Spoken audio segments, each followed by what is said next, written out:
So ayan guys, nakababa na tayo. Ayan, umakyat lang ako saglit tapos bumaba ulit.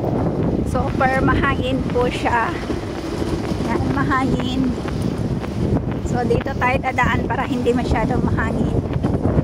Ayan, dala-dala ko po yung aking sasakyan. So dito tayo.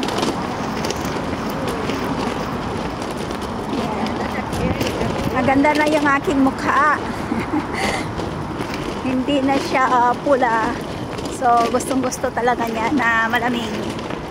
Ayan, super effective yung gamot na iniinom ko at saka yung cream na nilalagay sa mukha for 5 days. Ayan, hindi na siya namumula.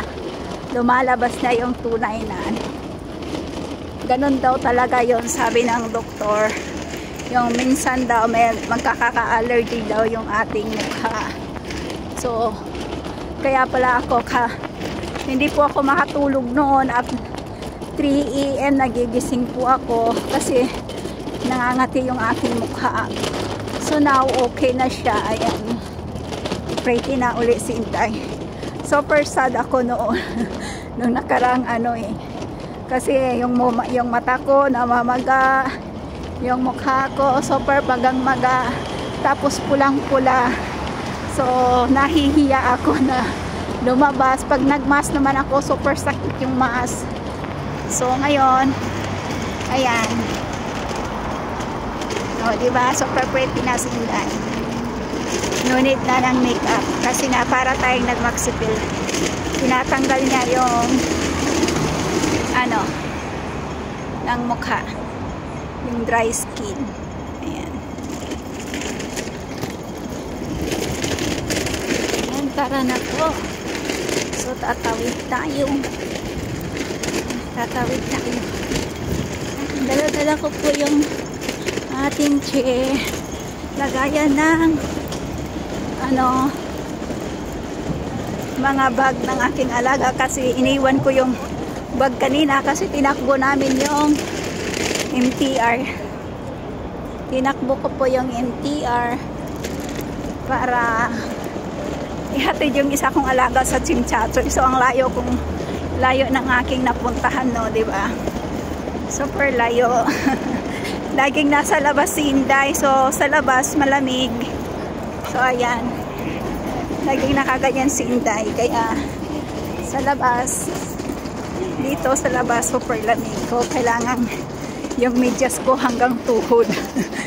Tapos yung aking pantalon, naka-warmer po yung aking pantalon. Tapos nakalimang sapaw yan ng damit. Yung sapaw ng suot, puro warmer. Ayan. At saka itong jacket na makapal. Kasi super lamig po.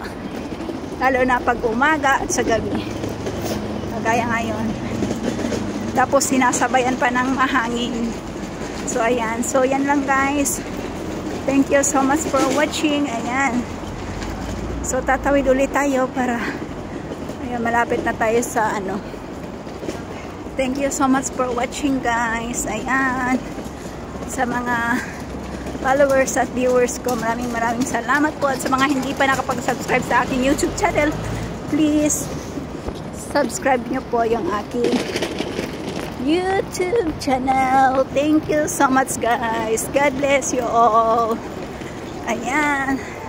See you again tomorrow. Kasi update ko kayo sa aking buhay dito sa Hong Kong. Buhay ni Inday sa Hong Kong. Ito po. Sabi nila masarap kasi nasa abroad. So ganito po yung aking life everyday. Nasa labas, gala. Lalo na ngayon, malamig. So mas gusto ko pa yung malamig kaysa mainit. Kasi pag mainit, maalinsangan. So yan lang guys. Bye-bye. Yan, pipick upin ko na yung aking alaga.